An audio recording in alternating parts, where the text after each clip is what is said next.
माधवर सिंह थापाको जन्म विक्रम सम्वत 1855 सालमा भएको थियो। यिनी अमरसिंह थापाका नाति र नयनसिंह थापाका छोरा थिए।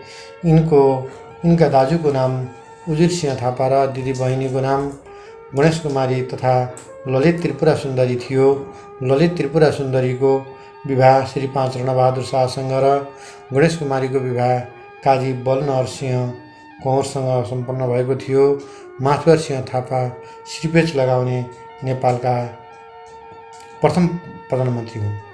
माधवर सिंह थापा शारीरिक रूपमा भयङ्कर र डरलाग्दा देखिन्थे। भीमसेन थापा प्रधानमन्त्री हुँदा उनले बेलायत जाने अवसर पाएका थिए, तर कारणवश कलकत्ताबाट फर्काइएका थिए। पछि उनले भीमसेन थापाको आज्ञा बमोजिम विक्रम सम्वत 1890 सालमा सिंहनाथ पल्टनको स्थापना गरे। राजा राजेन्द्र विक्रम शाहकी कान्छी रानी राज्यलक्ष्मी देवी थापा समर्थक थिइन्। आफ्नो हातमा अधिकार आएपछि उनले युवराज सुरेन्द्र र अधिराज कुमार उपेन्द्रको हत्या गरी आफ्नो छोरा रणेन्द्रलाई राजा बनाउने षड्यन्त्र रचन थालिन्। यसका लागि सिमलामा प्रवासी जीवन बिताइरहेका भीमसेन थापाका भतिजा माधवर सिंह थापालाई झिकाई प्रधानमन्त्री बनाएर उनै मार्फत आफ्नो इच्छा पूरा गर्ने योजना बनाइन्। कान्छी रानीको दबावले गर्दा राजा राजेन्द्रले माधवर सिंह थापालाई काठमाडौँ बोलाए। माधवर सिंह थापा काठमाडौँ फर्कँदैछन् भन्ने थाहा पाएपछि कम्पनी सरकारले माधवर सिंह थापालाई त्यहीँ नै रोकिराख्न उनलाई 35-36 हजार सेनाको नेतृत्व र वार्षिक 12 लाख दिने प्रलोभन देखाएको थियो। तर विदेशीको दास बन्न नचाहने थापाले त्यस प्रस्तावलाई अस्वीकार गरी 17 अप्रिल 1843 मा काठमाडौँ आए। काठमाडौँ आउने बित्तिकै उनले राजा रानी र आफ्ना भान्जा जङ्गबहादुरसँग भेट गरे। राजा रानीले माधवर सिंहलाई प्रधानमन्त्री पद स्वीकार गर्न आग्रह गरे, तर यिनले राजा रानीसँग थापा परिवारमाथि भएको अन्याय अत्याचारमाथि जाँचबुझ गरेपछि मात्र आफूले प्रधानमन्त्रीको पद ग्रहण गर्ने आशय व्यक्त गरे। त्यसपछि भीमसेन थापामाथि लगाएको पद ग्रहण गर्ने आशय व्यक्त गरे। त्यसपछि भीमसेन थापामाथि लगाइएको 20 मुद्दा पुनः दोहोऱ्याइयो। भीमसेन थापा निर्दोष साबित भएकाले त्यसबेला भीमसेन थापाको षड्यन्त्रमा संलग्न सबैलाई बिगो हेरी सजाय तोकियो।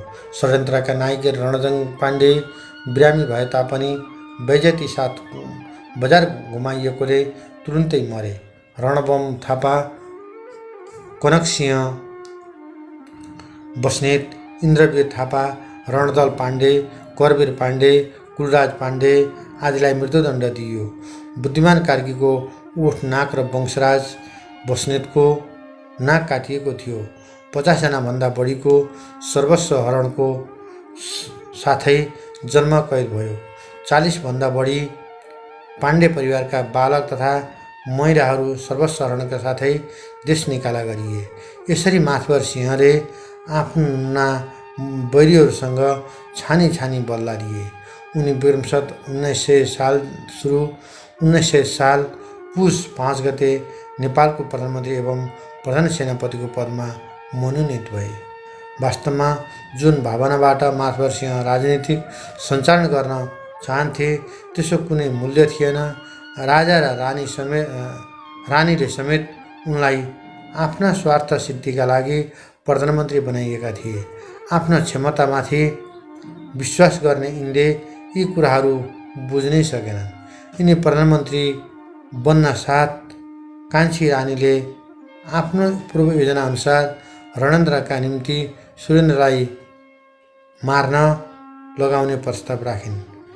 त्यस्तै राजा राजेन्द्रले चाहिँ युवराज सुरेन्द्रलाई नियन्त्रणमा राख्ने बन्दोबस्त गर्ने इच्छा जाहेर गरे। तर माधवर सिंहको दृष्टिमा यी दुवै कार्य अनुचित थिए। पहिलो कामलाई त उनले कुकर्म नै सम्झेर रानीलाई सोझै उत्तर दिएका थिए। त्यसैगरी राजा राजेन्द्रलाई पनि उल्टै सुरेन्द्रका लागि पनि त्याग्न अनुरोध गरे।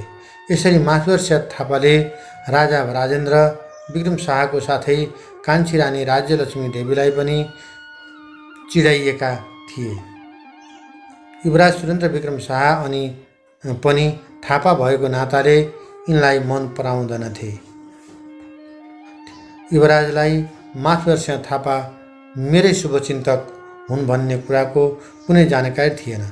यस्तो परिस्थितिमा काम गर्न माथुर सिंह थापालाई साह्रै कठिन भएको थियो।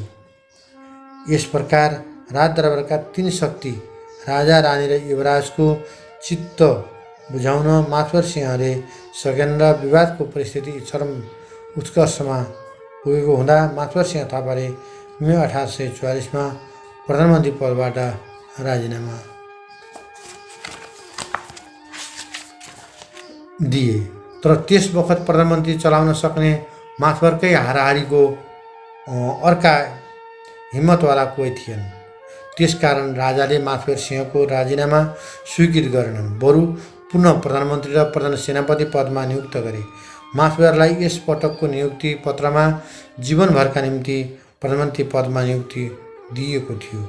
यत्तिकैमा 1901 साल पुस आफ्ना निमित्त राजगाद्दी खाली नभएसम्म आफू नेपाल नफर्कने जानकारी गराई युवराज सुरेन्द्र काठमाडौँबाट हिँडे। श्रीपाद राजेन्द्र पनि युवराज सुरेन्द्रलाई फर्काउन हेटौडा पुगे। यता प्रधानमन्त्री माथुर सिंह पनि उनलाई भेट्न त्यतै लागे। तर युवराज सुरेन्द्रका अगाडि श्रीपाद राजेन्द्रको केही लागेन। ढुकुवाबासमा जम्मा भएका फौज तथा भारदारहरू समक्ष श्रीपाद राजेन्द्रले हाललाई राजगद्दी नछोडे पनि शासनको सम्पूर्ण अधिकार युवराज सुरेन्द्र विक्रम शाहलाई सुम्पने घोषणा जारी गरे। उक्त घोषणा ढुकुबाबा सभासमा उपस्थित भएका भारदार र सैनिक जवान समक्ष पढेर सुनाइयो। केही सिपाहीहरूले उक्त घोषणाको विरोध गरे र तिनीहरूमध्ये 16 जना सिपाहीहरूलाई मृत्युदण्डको सुझाएर 3 ब्राह्मणलाई जातिच्युत गरी देश निकाला गर्ने आदेश दिए सुरेन्द्रले। यस हत्याकाण्ड पश्चात धेरै भारदारहरू प्रधानमन्त्री माथुर सिंह थापासँगै चितवन पुगे। स्वयं युवराज सुरेन्द्रले पनि माथुर सिंहलाई तिरस्कार गर्न थाले। यद्यपि उनले थापाकै प्रयासमा अधिकार पाएका थिए। आफ्नो अधिकार खोसिएको हुँदा कान्छी रानी पनि प्रधानमन्त्रीसँग साह्रै रिसाएकी थिइन्।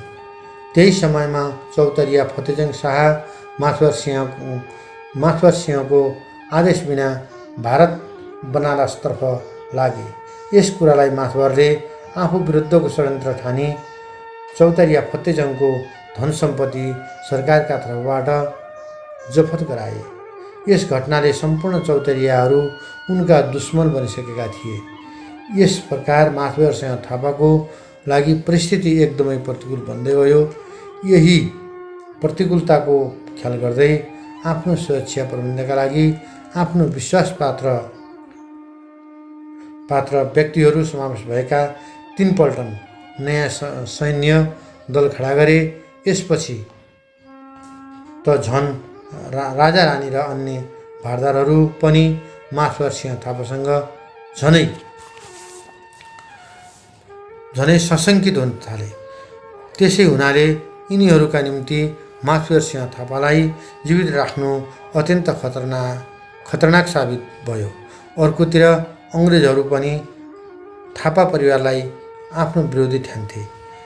यस्ता अवधि कारणबाट माथुर सिंह थापाको दिनगन्ती सुरु भइसकेको थियो।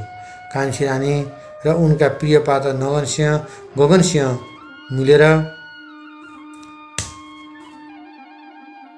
माथुर सिंह थापाको हत्या गर्ने योजना बनाए। स्वयं माथुर सिंहका भान्जा जङ्गबहादुर पनि यस योजनामा संलग्न थिए। योजना अनुसार विक्रम सम्वत 1902 जेठ 6 गते रातको 11 बजे महारानीको पेटमा 81 सुल उठ्यो भन्ने न्यु पारी माथुर सिंह दरबारमा झिकाइए। घरबाट हिँड्ने बेलामा उनका छोरा रणजोल थापाले केही 8 प्रहरिया लिएर जानुपर्ने सल्लाह दिएका थिए। तर माथुर सिंह थापाले 5-6 जनालाई मैले एक्लै ठिक पार्न सक्छु भन्ने उत्तर दिँदै दरबार पुगे। उनी भित्र प्रवेश गर्नु पनि कुलमान सिंहले बाहिरबाट ढोका बन्द गरे। जङ्गबहादुर र गगनसिंह त्यसै कोठाको पर्दाभित्र पिस्तोल लिएर लुकेर बसिरहेका थिए। माथवर सिंह थापा उक्त कोठामा प्रवेश गर्ने बित्तिकै जङ्गबहादुरले गोली प्रहार गरे। माथवर सिंह थापाको तत्कालै मृत्यु भयो। राजा युवराज, कान्छी रानी र ब्रिटिस रेजिडेन्ट लोरेन्सनबाट जङ्गबहादुर र गगनसिंहलाई पुरा समर्थन र सहयोग प्राप्त भएकोले उनीहरूले प्रधानमन्त्रीमाथि गोली चलाउन सकेका थिए। यसरी नेपालका प्रधानमन्त्री माथवर सिंह थापाले आफ्नो अन्तिम सास विक्रम सम्वत 1902 साल जेठ 6 गते राति फेरेका थिए।